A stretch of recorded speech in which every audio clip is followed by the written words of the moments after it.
Good morning, everyone, and happy Sunday. Thank you. It's always heartening to see an attentive and engaging audience for poetry because we need more poets, but poets need more listeners and readers. That's the only way poetry will survive. It's a real delight for me to be in conversation with Ranjit, a dear friend and a mentor, someone I've known for many years now, a friend who's played a pivotal role in my own career as a writer. So it is always a delight to be in conversation with him. And all the more delightful to be talking to you about Icelight and to have Ranjit talk to us about what is special about this book, and a book that I sincerely hope you would buy and read. For me, Icelight, before we plunge into the discussion, for me, Icelight was like arriving in this wonderful little town without map. And on the way, I discovered this little town with the help of lovely dwellers who take me by hand and take me to these nice little spots. Not a very entertaining journey, but a very spiritually engrossing journey that sets you on a path to discover multiple layers. So, I mean, Ranjit's work is always like that. It demands your attention. It's multi-layered. It's very, very rich. So, Ranjit, my first yes, my first question to you is about the title of the collection itself, Icelight, and the title poem. Because for me, as I was telling you earlier, this is Icelight.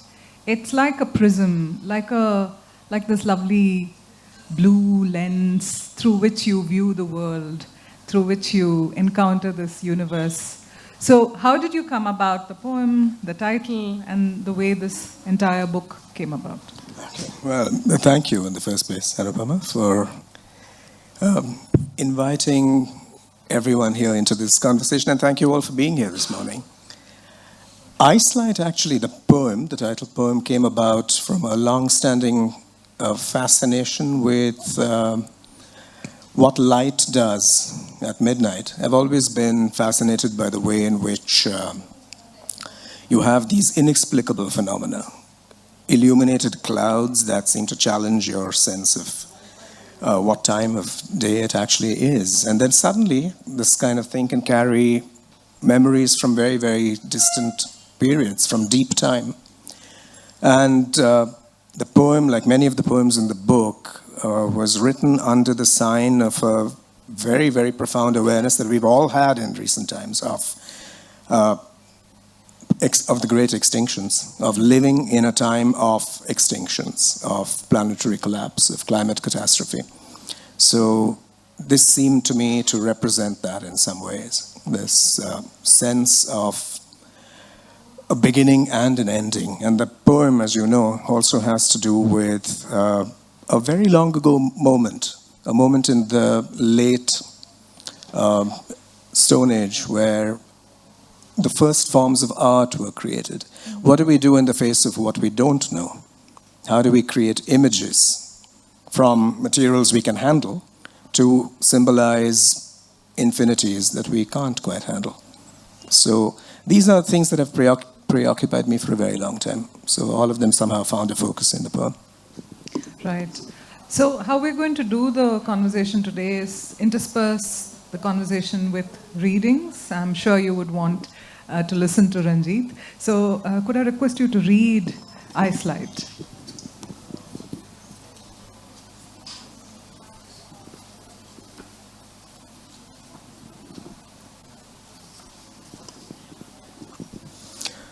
You know, for years I've deplored the use of elaborate Latinate words, always preferring much sharper and harsher Anglo-Saxon or Norse words. But this poem begins with a rather Latinate sort of word, so you'll bear with me. Icelight, it goes like this. Noctilucence, blue ice light dripping from a cloud. How to be the earth, maimed and gloried by that one stroke. In a cave, thawing in bear skins by fire glow, I carve wings and a beak in flame red stone, not hunting or hunted by, this one with a ridged mane and clawed arrows it will aim to declare nightfall and daybreak, this one that I will buff and never name. Thank you so much. What a wonderful way to begin the day. The central point for me in this collection was also the people who inhabit this universe, the protagonists, the men and the women. They are all seekers, yet they're all seers, in many ways. We travel with them, we question with them, we're looking for answers, we are lost with them. Many of them are dead, they're alive, they're real, they're imagined. So how did you encounter these people and how did you end up giving voices to them? I don't know if I gave voice to them or whether it was more a question of listening to voices that already exist. For me, that's a large part of my poetic practice, if you will, which is to try and practice a kind of transformative listening. So figures like the refugee, for instance, or people in situations of vulnerability, displaced people, for all kinds of reasons which we could talk about later, I think I tend to respond to situations of people, individuals or groups being dishoused, having to craft their lives all over again in a new landscape, in a new social setting. So the figure of the refugee, the pilgrim, the quester, that figure recurs in Icelight, but also in earlier books. Jonah Whale, for instance, was really inspired by the histories of the sea. And Hunch Prose, again, was all about, see, this is a trilogy. Figures who are trying to make sense, as we all are trying to do, to make sense of their lives. I mean, these patterns don't fall from heaven. You have to craft them in some ways. But you also have to be attentive to changes in your environment, changes in the form of utterance. So this is who these people are in the poems. Right. I mean, taking off from what you just said, listening to the voices, one constant which I have observed in your work through the books is that seldom does your poetry concern itself with the self as in the poet persona, but it's often a vehicle for other voices. It's very non-egoistical. It's not very self-indulgent or inward-looking, which quite often poetry is. So how did you come about that particular method? You said that is your process, that is your method too, earlier when we were talking about it. Can you talk to us a bit about that? One point of origin for this whole journey is my disquiet about a certain kind of personal lyric. I mean, many of us work with the short lyric form, and at least in the English language, the history of that has to do with defining a sovereign I, an individual, and its particular anxieties or questions or ecstasies. And increasingly at a time like this, I find that somewhat untenable. Partly because, thanks to what you might want to call the butterfly effect, our destinies are linked to the destinies of people we'll never know, species we'll never directly engage with, places that are very far away from where we are. So to me, the body of the poem, however short that lyric might be just a page, but to me it has to open up to embrace the sense of the multitudes, not necessarily to speak for, but to speak with or by the side of. So that's been a conviction with me for a very long time. So that I, where there is an I, already is shaped by, fashioned by this engagement with larger predicaments and other people. I also am, a philosopher whose work has meant a great deal to me is Levinas. And Levinas's philosophy is based on this question of how do you define yourself in the presence of the other, in relation to the vulnerability of the other. So that's something that undergirds my writing.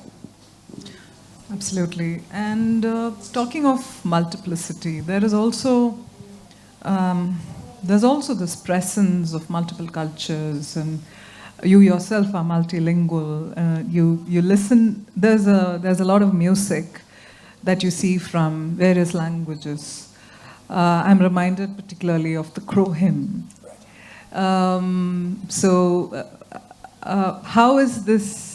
How are languages a presence in your work? And how did they shape your work? And after that, if you could read the poem for us. This might be a longish story, but as an Anglophone writer in India, Anglophone writers in India have for a long time had to live in a kind of citadel of defensiveness, to try and define your ground as someone who writes in a language that is, for some reason, it's been here for 300 years or longer, but it's still for some reason seen as somehow alien or whatever it might be, which involves duplicities of all kinds. Everybody aspires to it, but everybody pretends that it represents colonial privilege, etc., etc. This debate is honestly quite meaningless to my generation, at least our generation. And in place of that, I think there's a realization that we need to somehow reconcile our multilingual empirical social realities with the fact that we write in one language. So increasingly I've come around to this definition that I'm a multilingual reader who happens to be a monolingual writer, but which then means for me that I would try and extend my language through resonances that come from these other languages that I read, which sometimes increasingly, thanks to these translations that I've been working on from the Urdu, Mir Taki Mir, it also has begun to play a certain role in how I use syntax. It's one thing to have loan words, if you will, or phrases that float through your poems, but I think the deeper challenge for all of us is to see what we can do with the actual syntax, the structure of our, as it happens, English that we use. Right. Could you please read the Crow hymn and a word about the poem?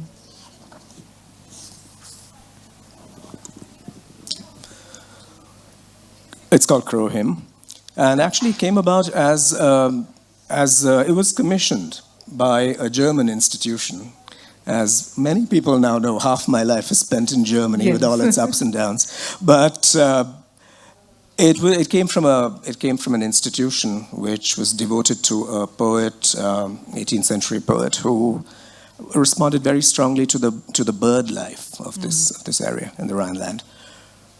So we were asked to pick a bird, and I gravitated to the crow because that is a bird that is very familiar to us in our own locales. It formed a kind of a bridge. But at the same time, I thought it would be interesting to see how different histories of the crow, different cultural associations with it could be raised to cite. Yeah, so the way it works is every stanza begins with the name of the crow in a different language. It goes like this. Krehe. Call out to the unknown God whose shrine is this sentence. Call him to feast on our ancestors who crossed the bridge into night. Kaf, kaf, kaf, kaf. This entrailed sentence, in what half-cindered words? Gagavar, sing to us of the gold wings you sighted through the rain of ash. Sing to us of lovers taken away in chains to feed their sweat to jute and sugar cane. Kaf, kaf, kaf, kaf. This rain of cinders, shards, shrapnel, in what river-smoothed script? Krah. Bring us in whispers news from all corners of the world. Bring us in glass jars storms from all quarters of the mind. Bring us in treble chains, the guardians of the forests we're about to torch with megaphones. Kaf, kaf, kaf, kaf. These storms in which you sing black-feathered hymns in what scorched and strangled voice. Amazing. It's almost as if Kafka is a black-feathered philosopher singing the word to means us. grow. Exactly. Right. My favorite protagonist, and also I think my favorite poem in this collection is very haunting one, Paisachi. A very troubling poem about the lost language, that heritage, and Bhagat, who is invoked in the poem. So if you could talk to us a bit about this particular journey and the preoccupation that you've had with Paisachi and how the poem came about. And then, of course, please read it for us. Okay, maybe should I read it first? Please do. Yeah, please. I'm reminded of one of my favorite Ram Guha stories. Ram Guha had this formidable cousin, Dharma Kumar, who also, apart from being a great economist, was also a connoisseur of dance. So the tale is told, at least Ram tells the tale this way, is that at one point she found herself in, I think, Kamani Auditorium in Delhi, faced with a dancer who belonged to a new and intellectual generation of dancers, who prefaced her remarks with a long theoretical discourse. So at some point, Dharma lost her patience and said, "Dance." So read. So read. Yeah, that's what I'm going to do. Paisachi. It's in memory of Muhammad Subhan Bhagat, who was a pioneer, and actually he revived a very robust Kashmiri folk theatre form called the Bhanpret. And during the first phase of extreme militancy in Kashmir in the early 90s, he was literally silenced, because at that point, thanks to the Wahhabism of this rising militancy, the arts were a target. So the instruments of the Bhans were broken publicly, they were not allowed to perform. So he was confined to his home, and he literally died of a broken heart. And that has been with me for a very long time, through all the cycles of violence in Kashmir from various quarters. I'll say more. Let me read the poem. Who's there? I ask. Unknown hands have rifled through my notes. Not me, says the lamplighter. I can't read the language of ghosts. Pausing in their lullabies, the village women tell me no one's home. They've gone to hunt or be hunted, wearing the iron shrouds of ghosts.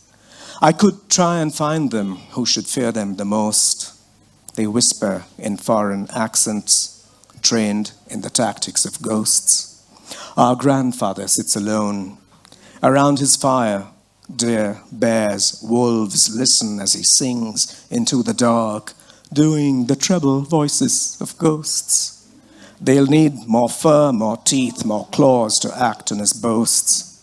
He calls up battle, flight, and death, the circular memories of ghosts. In gusts, bursts, and torrents, Gunadhya's stories will flood the ocean. He chants in a forgotten tongue, growling the vowels of ghosts. His words sound like nothing that guests have ever spoken to hosts. This is the language of my people, the language of living ghosts. I mean, Paisachi is literally the language of ghosts. Yeah, it's a sort of a philological fiction. For a long time, it was believed that it was an intermediate Indo-European language from which Kashmiri descended. But it actually doesn't exist. There's not a single text in it. There is believed to have been a text, the Brihat Samhita, the book of everything. But it's a placeholder. And we all know now that, despite it being a fiction, it worked well for me because it literally means the language of ghosts. Yeah. And I thought, here's a way of thinking about people whose right to utterance has been taken away, who've been silenced, who've been repeatedly silenced and prevented from articulating their proper expression, their desire for freedom, of articulation, of choosing their way of life. So that's where the poem comes from. Tell us a bit about your next book, the translation. We can expect that next year, yes? Or? Provided I sit tight and write the introduction.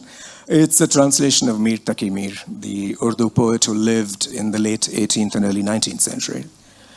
And that actually was a long journey. I was signed up to translate Ghalib, and via Ghalib made my way to Mir and found him an extremely attractive figure, a very contemporary figure, someone who lived in a time of complete political meltdown. His home city, Delhi, was attacked repeatedly. He then became a refugee and moved to Lucknow. And in the middle of all that, he has this incredible experimental use of language, a language that is not yet what we would call Urdu, although we now use that term. It's a language very rich in the resources of Farsi and Braj and Awadhi. So, he just appealed to me in every way. His linguistic experiment, his political consciousness. Usually he's sort of described as a poet of love. And that's the part of his work that is more widely known. But to me, he's very much a political witness, a witness to turbulence. Right. So that's the next book. Right.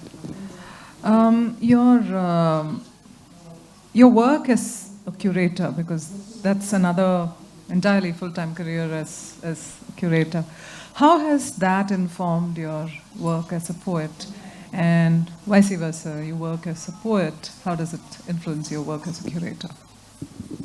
I'm inspired by the linguistic fact that poetry, poetics, all of these words come from a Greek root meaning, making, and connected in the original instance with making things haptically with your hands. We make pots, for instance.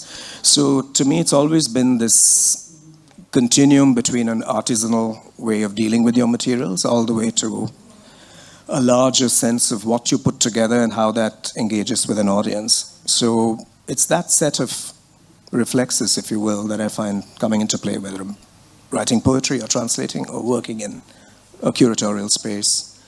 But it's also taken the form of paintings or bodies of art or the lives of artists who have traveled with me for many, many years. Those impulses come into the poems every now and again, not only in a sort of ekphrastic way, but also as challenges to a certain kind of translation. How do you take the visual image which resists language, and how do you try and bring that into structures and webs of words? Right. I want to conclude before we get into more reading, because I'm sure everybody wants to listen to more of your poems. One last question. Later today, you are going to be talking about the climate and how that is a preoccupation with Ruth Padel, who's right here. But that is also one of the themes in Icelight. So how has that disturbed you, and how has that moved you? And this is something that's transformed all our lives, and all of us, everyone in this room, we all live in constant awareness of climate change. But I think with me, it's also taken the form of saying, yes, we could be elegiac about it. But what else can we do as people working in the arts?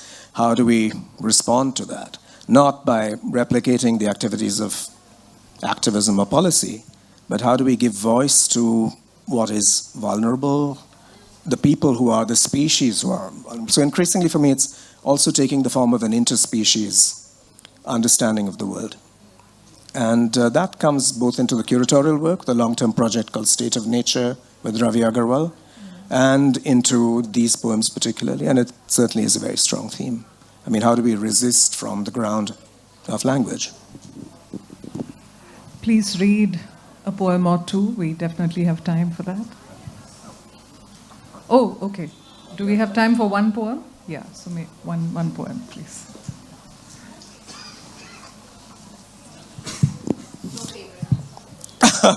Don't know if it's going to be my favorite, but certainly one that speaks to your question. It's called Bait.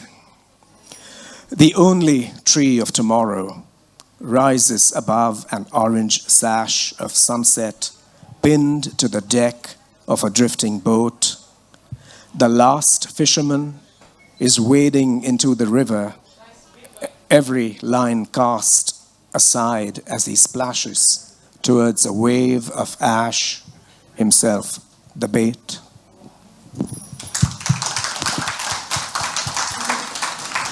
Thank you so much, Ranjit. Thank you for Icelight, and we're looking forward to more such brilliant books. Thank you. Thank you. Thanks so much, Thank you Anupama. so Thank much you all. for being a wonderful audience.